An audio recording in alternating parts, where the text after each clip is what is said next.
Ultamize. Here's a hard truth. Most people are not bad at telling stories. They're bad at choosing which stories to tell and how much of them to tell because they forget one simple thing.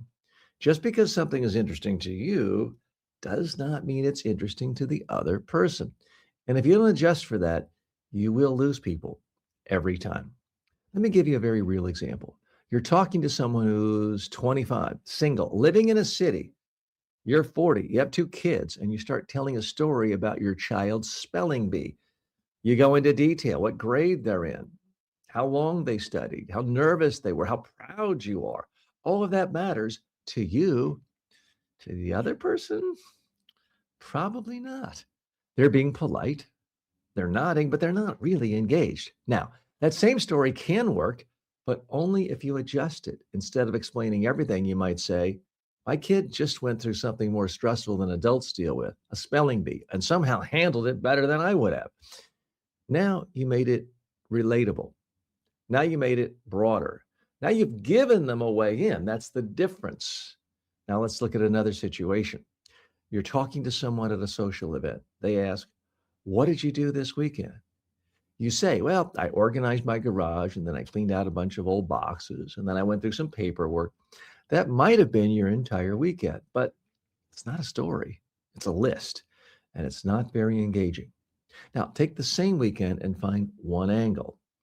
I spent half my weekend trying to get rid of stuff I didn't even remember owning. It was like discovering a different version of myself from 10 years ago. Now it's something. Now it has perspective. Now it has some energy. Now, here's where people get into trouble. They assume if I explain it well enough, they'll find it interesting. So they add more detail, more context, more explanation. And every extra sentence makes it worse because the problem isn't clarity. The problem is relevance. Let me give you a moment you've probably experienced. Someone starts telling you a story, and about 30 seconds in, you realize this is not for me, but you're stuck. You can't interrupt. You can't leave. So you nod. You smile. You wait for it to end.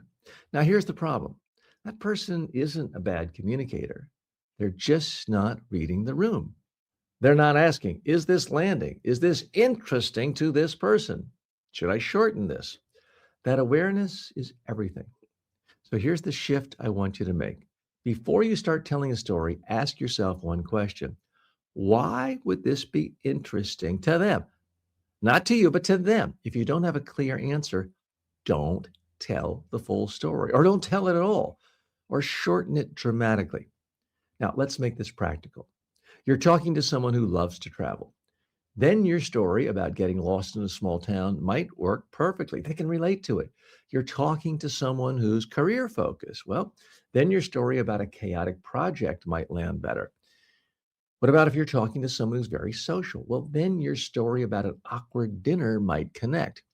Same life, different stories, different angles based on who you're talking to. That's what good conversationalists do. They don't just talk, they adjust. Now, here's something even more subtle. Sometimes it's not the topic, it's the length. You might have a perfectly relevant story, but you tell too much of it. You include every little detail, every step, every side comment, and you lose people, not because the story was bad, but because it was too long. So combine this with what you've already learned: shorter answers, better questions, strong follow ups, and now better judgment about what to share. When you put those together, something changes. You stop talking just to talk and you start communicating with intention. And that's when conversations start to feel easy.